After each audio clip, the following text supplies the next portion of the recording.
어느 날 잠에서 깼는데 대뜸 로봇 목소리가 나에게 물어옵니다. 2 더하기 2는 무엇입니까? 눈을 뜨기도 힘들고 말하기도 힘들고 모든 감각이 낯설게 느껴집니다. 힘겹게 눈꺼풀을 들어 눈을 떠보니 나는 실험실인지 어디인지 알 수 없는 장소에 누워 있습니다. 눈에 보이는 것이라고는 내가 누워있는 타원형 침대 하나와 나에게 말을 걸어 나를 케어해주는 로봇 팔들 뿐이었습니다. 내가 누구인지, 여기가 어디인지, 얼마나 오래 여기 있었는지 아무것도 기억나지 않는데 이상하게도 수학 지식, 과학 지식은 너무 쉽게 떠오릅니다. 나에게 무슨 일이 일어난 걸까요? 오늘 소개해드릴 책은 책 마션을 쓴 작가 앤디 위어의 신작 소설 프로젝트 헤일 메리입니다. 태양빛을 먹고 사는 정체불명의 생명체가 태양 표면에 생겨나 조금씩 빛을 잃고 죽어가고 있는 태양. 태양빛 부족으로 곧 빙하기가 와서 멸종할 위기에 처한 인간과 지구의 모든 생명체들. 전 세계 국가와 과학자들이 힘을 합쳐 이 문제에 대한 해결책을 찾기 위해 우주선을 쏘아 올립니다. 어쩌다 이 우주선에 타게 된 주인공, 라일랜드 그레이스. 그는 한때 학자였지만 그만두고 중학교 교사가 되어 자신의 삶에 만족하며 살고 있었습니다. 인류를 구하는 일이나 거창한 과학 임무에는 전혀 관심 없고 그저 평범하고 소소한 자신의 일상을 살아내는 것에 만족했던 주인공. 수업을 마치고 퇴근 준비를 하던 평범한 어느 날, 인류를 구원할 프로젝트를 총괄하는 40대 중반의 여성 스트라트가 그에게 찾아와서 프로젝트에 참가해달라고 요청합니다. 그는 어쩌다가 인류의 희망이 되어버린 걸까요?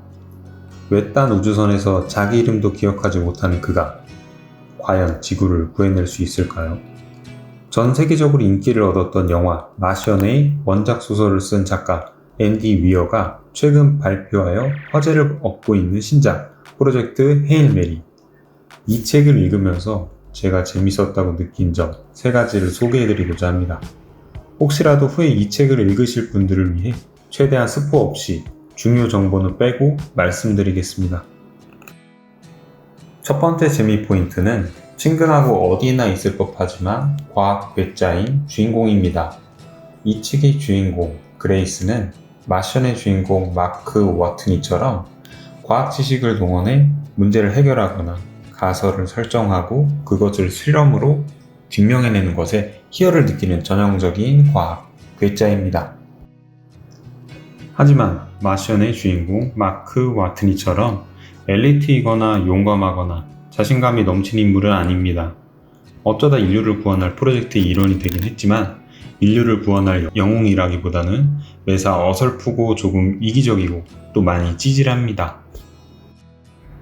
마치 고장난 자기 차를 고치기 위해 혼자 궁리에서 이 방법 저 방법 써가며 끙끙대는 옆집 아저씨를 볼 때처럼 안쓰럽고 측은한 마음이 들어 쉽게 감정이입되고 응원을 하게 됩니다. 영화 블레이드 러너 라라랜드에서 주인공 역을 맡았던 라이언 고슬링 주연으로 영화화가 확정된 책이라고 하니 찌질하지만 정이 가는 매력을 가진 배우 라이언 고슬링을 떠올리면서 보는 재미도 쏠쏠했습니다. 두 번째 재미 포인트는 어려운 문제가 과학 지식을 통해 해결되는 것을 볼 때 느끼는 희열입니다. 이 책의 장르는 하드 SF인데요. 하드 SF란 소설의 배경이 되는 과학 지식들이 현존하는 과학적 지식과 일치하는지 논리에 맞는 이야기인지를 중시하는 과학 소설을 말합니다. 저자 앤디 위어는 15세의 미국 국립과학연구소에서 일하기 시작했을 정도로 유능한 컴퓨터 프로그래머이자 소설광이었습니다.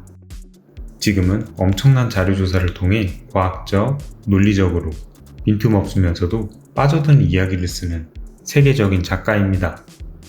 그의 첫 작품 마션에도 이런 점이 매우 잘 살아있는데요. 마션 속 주인공이 어려운 환경에도 과학 지식을 동원하여 문제를 해결하고 결국 생존해 나가는 모습을 보며 느꼈던 희열과 상쾌함과 희망을 이 책에서도 느낄 수 있었습니다. 이 점에 대해 저자 앤디 위어는 인터뷰에서 이렇게 말했습니다. 저는 문제 해결을 좋아합니다. 문제 해결은 그 자체로 재미있습니다. 영리한 사람이 영리한 행동을 하는 모습은 읽을 때마다 즐겁죠. 거의 시험을 보면서 컨닝을 하는 기분이랄까요? 너무 쉽게 해결되잖아요.